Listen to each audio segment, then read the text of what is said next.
অথিরাপল্লী কেরালার কোচি থেকে ৭০ কিলোমিটার দূরে জঙ্গলের মধ্যে চালাকুড়ি নদীর ওপর এখানে রয়েছে দুটি খুব সুন্দর সুন্দর ওয়াটারফলস। আমাদের সবার প্রিয় সাউথ ইন্ডিয়ান পরিচালক মণিরত্নমের বেশ কয়েকটি মুভির শুটিং এখানেই হয়েছে।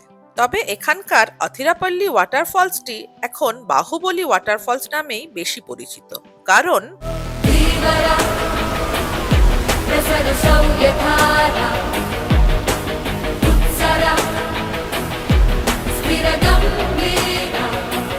বাহুবলী মুভির ওয়াটারফলসের সিকোয়েন্সগুলো এখানেই শুট করা হয়েছে। এছাড়াও প্রকৃতি গ্রামের সাসপেনশন ব্রিজ, সুন্দর সুন্দর চার্চ, শান্ত নিরিবিলি পরিবেশ, কেরালার গ্রাম আর জঙ্গল সব মিলিয়ে এটা কিন্তু মাস্ট ভিজিট ডেস্টিনেশন।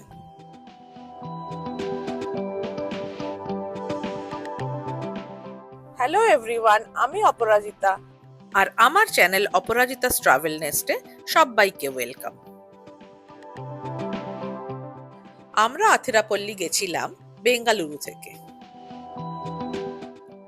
যাওয়ার পথে বেঙ্গালুরু মাইসুরু হাইওয়ের মাদ্দুরের কাছে মাদ্দুর টিফানিতে আমরা ব্রেকফাস্ট করে নিলাম।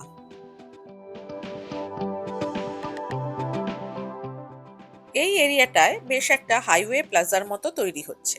কিছুদিনের মধ্যে ম্যাকডোনাল্ডস আসবে বলে মনে হয়। বেঙ্গালুরু থেকে আথিরাপল্লী 500 কিলোমিটার্সের মতো। টাইম লাগে 10 আওয়ার্স। জার্নিটা বেশ সুন্দর।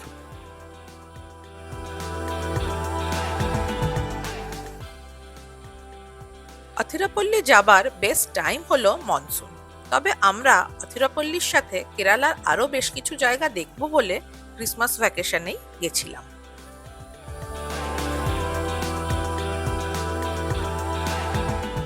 এখন যাচ্ছি পুনাজানুরু ফরেস্টের মধ্যে দিয়ে। এই ফরেস্টের নাম এর আগে আমি কখনো শুনিনি। এন্ট্রি ফি লাগলো 20 রুপিস। ফরেস্ট ক্রস করেই পড়লো 27টা হেয়ারপিন টার্ন।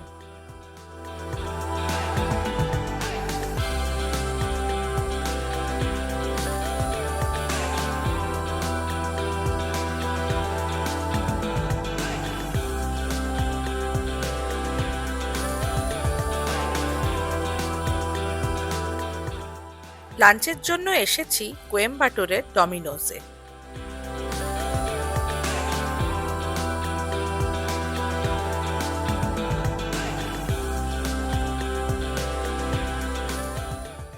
কোয়েম্বাটোর থেকে অথিরাপল্লীর ডিস্টেন্স 150 কিলোমিটারের মতো। আমাদের টাইম লেগেছিল 3.5 আওয়ার্স।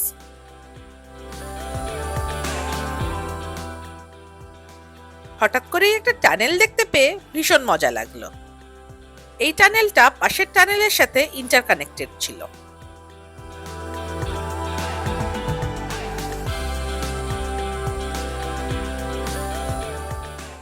হঠাৎ করে সামনে দেখলাম একটা ওয়েস্ট বেঙ্গলের গাড়ি। এখন যাচ্ছি ত্রিশূরের ওপর দিয়ে। ত্রিশূর থেকে আথিরাপল্লীর ডিস্টেন্স 60 কিলোমিটার। ইন্ডিয়ার যে কোনো জায়গা থেকেই কেউ আথিরাপল্লী আসতে চাইলে বেস্ট ওয়ে হচ্ছে কোচি অবধি ট্রেন বা ফ্লাইটে এসে সেখান থেকে বাস বা ক্যাব নিয়ে আথিরাপল্লী চলে আসা। টাইম লাগে 1.5 আওয়ার্স মতো। কেরালার শহরতলির রাস্তাঘাট বাড়িগুলো এত সুন্দর হয় যে ভীষণ ভীষণ ভালো লাগে। এখন যাচ্ছি আথিরাপল্লী ফরেস্টের মধ্যে দিয়ে।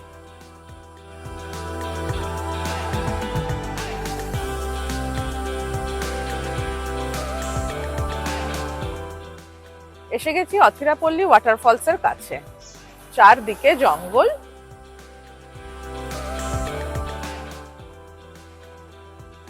এই টিকিট কাউন্টারটি থেকে টিকিট কেটে নিলাম। এন্ট্রি ফি পার হেড 50 টাকা।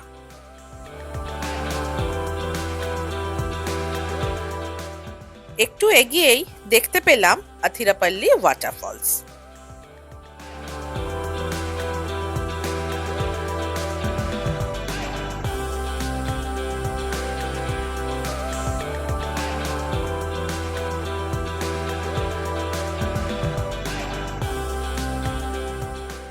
বয়স্করা বা যারা অতটা নিচে অবধি নামতে পারবেন না ভাবছেন, তারা এখান থেকেই ফলসের ভিউ এনজয় করতে পারেন। একটু এগিয়ে দেখলাম রয়েছে অনেক দোকান, পার্কিং লট, রেস্তোরাঁ, আর রয়েছে ফলসে যাবার মেন এন্ট্রান্স। আর এন্ট্রান্সের পাশেও রয়েছে আরো একটি টিকিট কাউন্টার।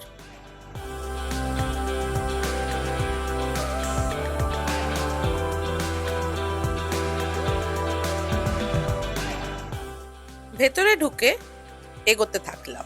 মেন গেট থেকে ওয়াটারফলসটি প্রায় 1 কিলোমিটারেরও বেশি দূরে। একটু এগিয়েই দেখলাম রয়েছে লেডিস অ্যান্ড জেন্টস ওয়াশরুম আর বেবি ফিডিং রুম।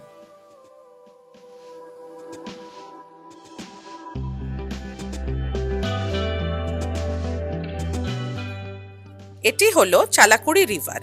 এই নদীটি এখান থেকে 80 ফুট নিচে পড়ে আথিরাপল্লী ওয়াটারফলস তৈরি হয়েছে।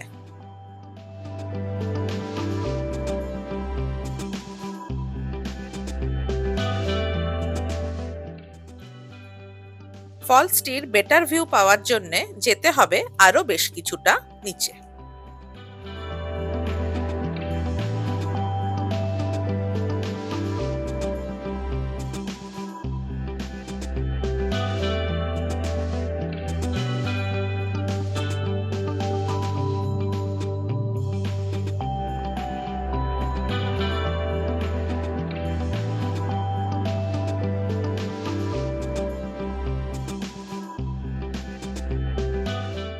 এই জলের মধ্যে পাথরের ওপর দিয়ে এদিক ওদিক যাওয়ার মধ্যে কিন্তু একটা বেশ অ্যাডভেঞ্চারাস ব্যাপার ছিল। খুব ভালো লাগছিল।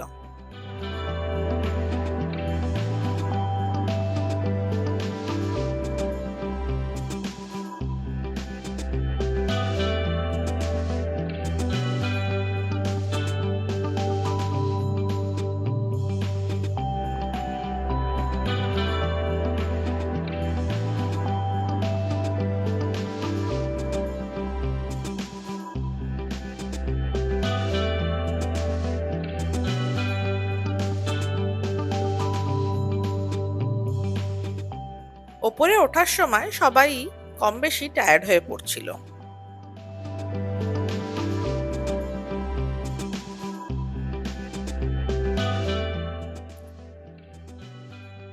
এই গেটটি সন্ধে 6টার পর বন্ধ করে দেয়া হয়।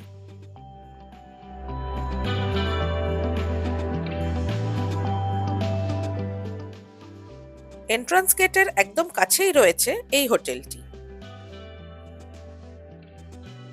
এটি এখানকার একটি লাক্সারি রিসর্ট রেন ফরেস্টের এন্ট্রান্স।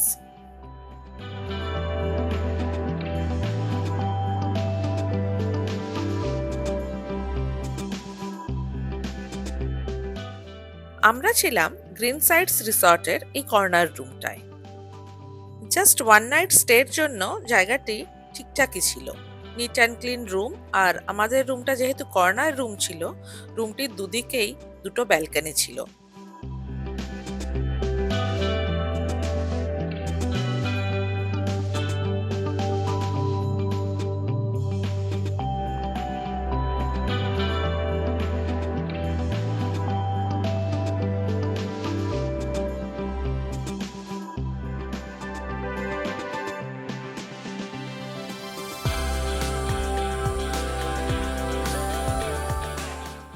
আথিরাপল্লির এই এরিয়াটিতে রয়েছে বেশ কিছু হোমস্টে বা ছোটখাটো রিসর্ট।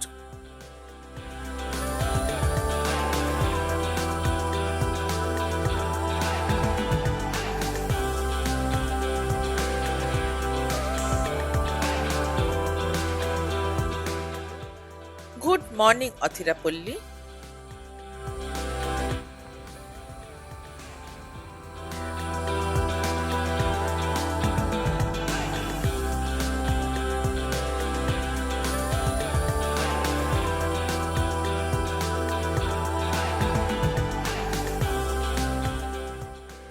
সকালে উঠে বেরিয়ে পড়েছিলাম একটু আশপাশটা এক্সপ্লোর করব বলে, আর ঘুরতে ঘুরতে চলে এলাম এই জায়গাটায়।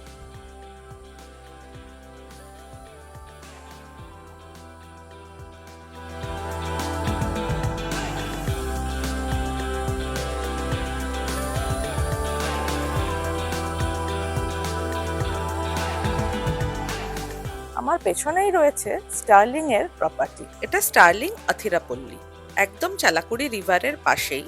এখান থেকে ভিউটা বেশ সুন্দর। এখন যাচ্ছি ভাজাচাল ওয়াটারফলসের দিকে। এই ওয়াটারফলসটি আথিরাপল্লী ওয়াটারফলস থেকে 15-20 মিনিট দূরে।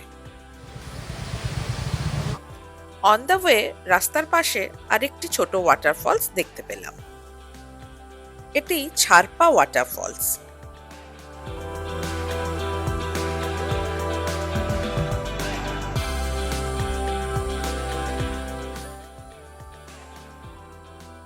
এটি ভাজাচাল ওয়াটারফলসের এন্ট্রি গেট। এখানকার এন্ট্রি ফি 20 টাকা পার পারসন। সেদিন ছিল 25 ডিসেম্বর, তাই ক্রিসমাস ট্রি সাজানো ছিল। ভেতরে ঢুকে থেকেই ওয়াটারফলসের আওয়াজ শোনা যাচ্ছিল।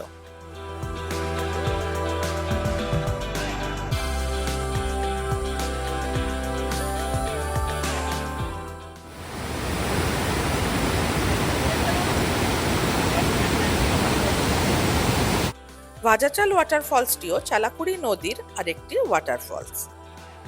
এই ওয়াটারফলসটি কিন্তু আমার ভীষণ ভীষণ ভালো লেগেছে।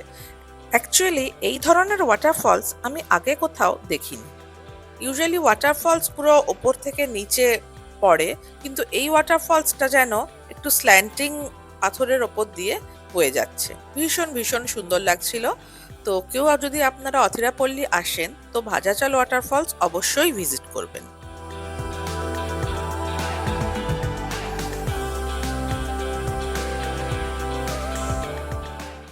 এখানে দেখলাম একটি রয়েছে ফরেস্ট ডিপার্টমেন্টের বাংলো।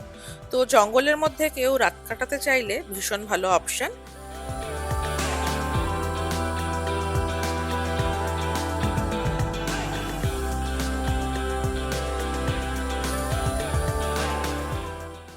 অন দ্য ওয়ে বেশ অনেক সুন্দর সুন্দর চার্চ চোখে পড়লো, বাট সব চার্চগুলোই 25 সকালে বন্ধ ছিল। এই আথিরাপল্লী ভাজাচাল এরিয়ার জার্নিটা ভীষণ ভীষণ সুন্দর। এসে পৌঁছলাম এঝাত্তু মুঘাম প্রাকৃতি গ্রামাম। এই জায়গাটির নাম বেশ খটোমটো, কিন্তু জায়গাটি ভীষণ ভীষণ সুন্দর। এখানে চালাকুড়ি নদীর ওপরে রয়েছে একটি সাসপেনশন ব্রিজ। ব্রিজটা কিন্তু দুলছিল, আর ব্রিজ থেকে দুপাশের ভিউটা ছিল জাস্ট অসম। আমার পার্সোনালি ভীষণ ভালো লাগলো এই আথিরাপল্লী ভাজাচাল এরিয়াটি। বর্ষায় বা পোস্ট মনসুন আরেকবার আসার ইচ্ছে থাকলো। এখানে রয়েছে একটি ছোট ক্যাফেটেরিয়া, যেখানে চা, কফি, আইসক্রিম বা ইডলি বড়া এইসব পাওয়া যাচ্ছিল। এগিয়ে চললাম কোচির দিকে। আজ এই পর্যন্তই। আমার ভিডিও ভালো লেগে থাকলে please like, comment, share and subscribe. Thanks for watching. Bye by.